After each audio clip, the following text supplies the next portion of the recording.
nuclear weapons do you have in your arsenal? How many anti-ballistic missiles do you have? Well, who holds power today in the world? All sorts of different agencies, companies, corporations, individuals hold power in the world, and credit rating agencies hold power as well. If Moody's or Standard & Poor's decides to upgrade or downgrade South Africa's credit ratings, our currency will take a nosedive or will improve accordingly. Investment potential coming into South Africa is dependent upon the gradings given by international rating agencies. So of course it pays us to be extremely friendly in the broad sense, so that credit rating agencies give us a positive scorecard. These are the new power brokers in the world and in the globalizing world. From a domestic point of view, we are starting to provide for our people. Households with clean water are now up from 68% to 88%. Well, it's basic, but it's so fundamentally important to so many South Africans. 80% of South Africans now have electricity supply. I say that with a wry smile because we're never quite sure whether we really do have that electricity supply. But nevertheless, 80% do in theory have electricity now in South Africa, and it is certainly up from the bad old days of prior to 1994. 71% of South Africans now living in a home actually own their own home. It's a tremendous figure, and I think also encourages a new sense of societal value and societal worth when we can give people now, or allow people to afford their own homes. It's critical for well-being, and it's not only physical well-being, it's mental well-being, to feel part and parcel included in the new South Africa. Greater number of people in South Africa are enjoying higher living standards than ever before. 70% of South Africans experience some sort of upward income migration within the country. That's pretty impressive. And it's been discussed ad nauseum and featured extensively. The new emerging black middle class, the new black diamonds as they are called in marketing terms, they are partly responsible for South Africa's rising growth rates. And there are now 2 million plus of these black diamonds who have been driving the South African economy, certainly over the last few years. Now, all of this, of course, sounds very, very positive. We are now seeing in South Africa a first economy. We all know we have two economies in South Africa. We've got a first economy and a second, more informal economy. We are seeing the first economy thrive under the macroeconomic conditions that have been created by the current government over the last 12 years. The second economy also somewhat further behind the first economy. And bridging these two will be one of the critical issues for the South African government going forward. We've seen fiscal stabilization reached within South Africa. We've seen a macroeconomic environment stable and successful. That's been the feature of South Africa since 1994.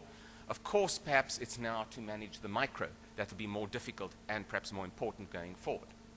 But globally, we've enjoyed all of these successes, and this is really the point I want to make. We've enjoyed the successes for a variety of reasons.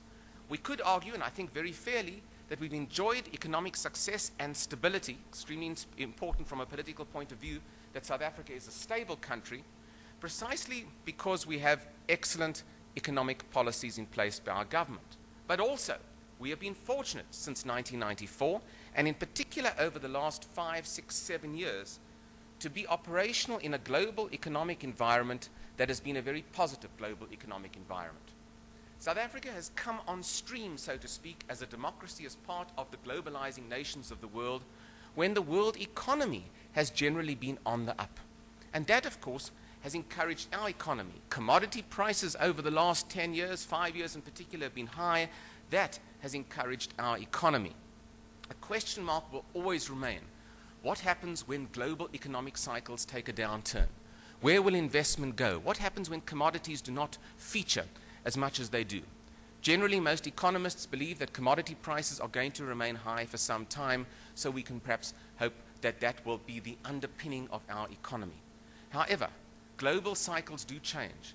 And even for many in South Africa, for many young South Africans, of course, who have taken advantage of your industry and who've applied for credit and have got credit and are spending money dramatically in the country, for many young South Africans, they only know the good times. They only know the times since 1994, or in fact since 1999 for that matter, 2000. They don't know what it feels like to be in an economic decline when the cycle turns. And that, of course, is a question mark. The jury is out on how South Africans will react to the broader economic picture if that turns, and of course to a domestic economic picture if that turns downwards as well. And there are some warning signs out there that the next year or so will not be quite as rosy as we've had over the last 5 years or so. So we're fortunate. We've integrated into the world probably at the right time, but we could also argue that integrating into the world from a globalization point of view in 1994, the days of our first democratic elections, also offered South Africa certain key problems, and I'll come to those in a moment. Let's look at some of the 7 global trends that I want to identify to you that are critical to affect South Africa in the future. And of course, it's always good to introduce this little particular sub-part of my talk with this great cover from The Economist magazine. Economist magazine took Wall Street in the United States, and they simply put the word Great Wall Street in front of the road sign. And indeed, as many of you now know, when the Chinese stock market takes a nosedive, Wall Street follows. Only a few years ago, it would have been the Chinese following Wall Street. Now, Wall Street follows China. And it can be argued certainly that one of the key global trends, and the trend that we've got to watch certainly from a South African point of view, is that the center of economic activity in the world will shift and is shifting profoundly away from traditional areas like the wealthy northern western countries, North America, Europe, Japan, to Asia, to a developing Asia, to China, India, Vietnam, Bangladesh, and other Asian centers. This is a critical issue for South Africa. We now have to understand and integrate how to compete with Asia. It might be relatively easy to compete with a wealthy West, so to speak. But competing internationally with Asia means competing in a low-wage environment. It means taking our labor regulations and reassessing whether our labor regulations are competitive with those labor regimes that exist in China, Vietnam, Bangladesh, and elsewhere. It's a tough act, and I think for many in South Africa, we are still not quite ready for this dramatic shift that is occurring. The second key trend that I want to highlight to you is that all of us in the developing world, and we certainly are a developing country, we are involved in trade wars. The nature of war in the world has changed. I spoke to you about how power has changed. Power is no longer the domain of an army. Power can be held by a credit rating agency.